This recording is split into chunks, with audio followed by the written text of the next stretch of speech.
హే guys, ఈరోజు మన Royal Enfield first service అనమాట. సో పొద్దుగానే లేచి ఆ బట్ట తీసేసి ఇదిగో ఇది మన Royal Enfield battalion black. So first service వచ్చి నేనైతే 700 కిలోమీటర్స్ తిరిగాను. సో వాడు ఏమంటాడో చూడాలి. 500కి రమ్మన్నాడు కానీ ఏమో చూడాలి. సో స్టార్ట్ చేశాను అనమాట. ఆడికి వెళ్ళంగానే ఆల్రెడీ అపాయింట్మెంట్ అయిపోయిందని ఇలా 25 అనే నెంబర్ పెట్టారు. సో బిల్ ఎంత పడుతుందని ఆలోచిస్తున్నాను.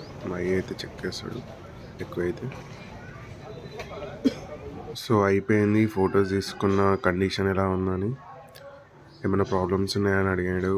ఇక్కడ మనకి కస్టమర్ లాంచ్ అయినప్పుడు ఉంటుంది. సో బిల్ వచ్చేసి నాకు 1600 అయింది. So first service. So service అయిపోయాక ఇది మన బైక్ కండిషన్ అనమాట. సో బాగానే చేశాడు, కాకపోతే అట్లనే ఇంకొంచెం దుమ్ము ఉంది బ్యాక్ సైడ్ అలా ఇలా.